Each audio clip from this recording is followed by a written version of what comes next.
Hey everybody, it's Janice with Creating Through Chaos, and today we're going to have another super cute thrifty project. So I grabbed these cutting boards from my local Salvation Army thrift store. They were both half price, so I think it was total $5 for both of them. And then I also grabbed some scrapbook paper from Hobby Lobby, the stencil farmer's market from Dollar Tree, this little Farm Fresh cutout that I had, a wooden tag, some stencils that I bought a few years ago. They're kind of like Ray Dunn style. And some wooden beads. So the first thing I'm going to do is I taped off the cutting boards roughly like 3/4 of the way down. And I'm going to paint both of the bottoms of the cutting boards and just the bottoms with some white chalk paint.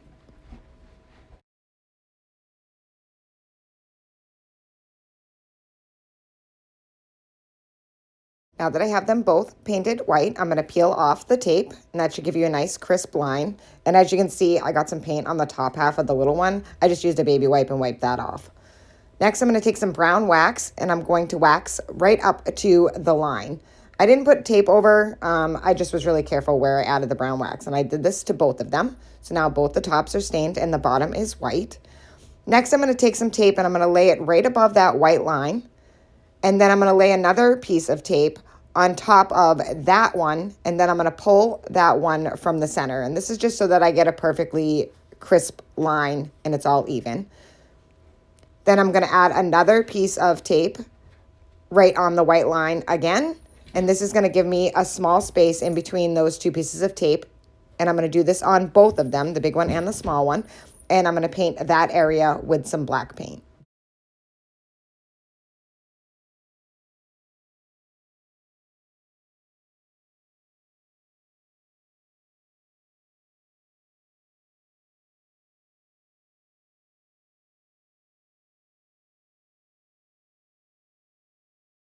And as you can see, I did it on both. I'm going to peel the tape and see how crisp those lines are. They're nearly perfect. And you can use painter's tape. I just had masking tape. I didn't have any painter's tape left, so I just used masking tape, and that worked perfectly fine. And look how cute they are. They're already adorable. You could just leave them like that if you wanted to. Next, I'm going to take that tag that I had, and I'm going to paint that white, and I'm also going to paint that Farm Fresh sign white also. The Farm Fresh, I believe, came from Dollar Tree during the fall time. Next, I'm going to paint 2 of my beads white, 2 of my beads black, and 2 of my beads I'm going to stain with the brown wax. And as you can see, I used a combination of bigger and smaller beads. You can use whatever combination that you like. I just wanted to be able to have 1 white bead, 1 black bead, and 1 stain bead on each of my cutting boards. So now that I have all of that done, I'm going to set that aside. And then I'm going to take those stencils that I showed you. You could use a stamp. You can use any stencils. You could actually do this just writing it out with a permanent marker if you wanted to. And I'm going to stencil out the word eat.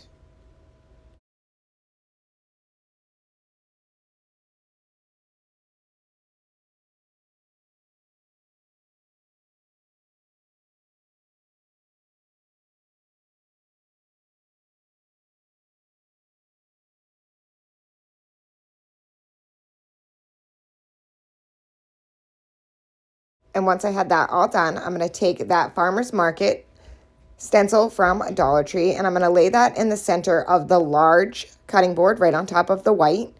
And I used a little bit of masking tape to hold that down, and then I'm just going to use a sponge stencil brush and a very, very little bit of paint, and I'm going to go over the whole stencil. And you're going to do this until the stencil is completely covered. Just small amounts of paint going over the same one areas over and over until you get the desired color that you want in the darkness. Next, I'm going to take some twine. I'm going to tie it around the top of this. And then I'm going to put my tag on one side of the string. I'm just going to kind of pull it down a little. Then I'm going to add my 3 beads. Like I said, I did 3 different colors. I did the stained, the white, and the black. And I'm going to add the smaller bead, then the stained bigger bead, and then the darker black bead. And these had like quite a large hole in the bottom of them, so I had to tie my twine quite a few times to make sure that they don't slip off.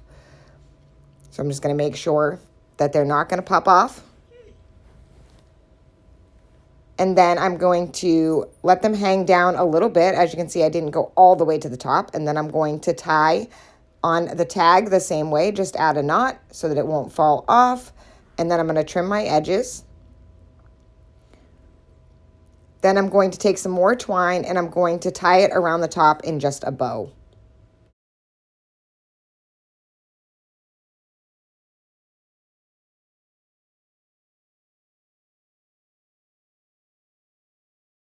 And as you can see, I made the bow a little bit big so that it would just kind of hang down over the other things that I had hanging on there. And then I'm just going to trim that one side to make sure that it was even with the other. And how cute is this? I'm sorry that it cut off the top. You'll see it again in a few minutes. Next, I'm going to take that scrapbook paper from Hobby Lobby and I'm going to cut it out to line up to just the white part of the bottom of the small cutting board. Then I'm going to use some Mod Podge to attach that. Then once it was dry, I sanded off the excess on the edges.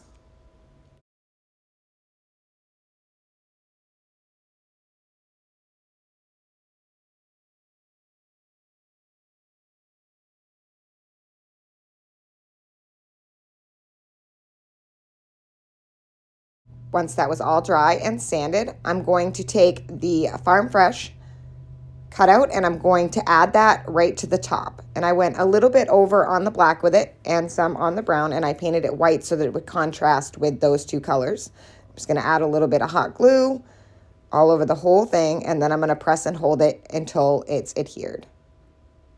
I'm just going to add it right there, and how cute is that little one?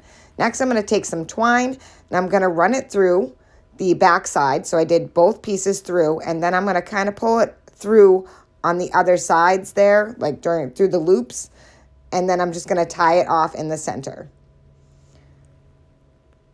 I'm going to make sure that it does not go anywhere and double knot that.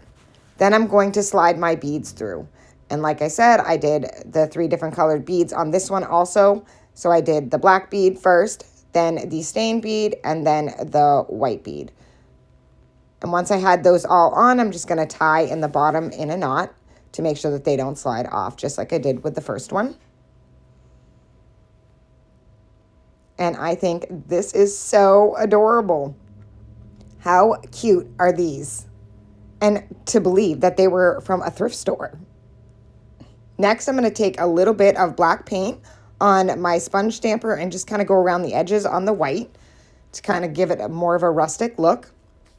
And that is it. How absolutely adorable did these turn out? I love them. I think I'm going to keep them displayed right on my counter, and I think they are absolutely so stinking cute. I hope you enjoyed this thrifty project. As always, don't forget to spread the chaos, and thank you so much for watching. I hope this gives you a different way of looking at things at the thrift store.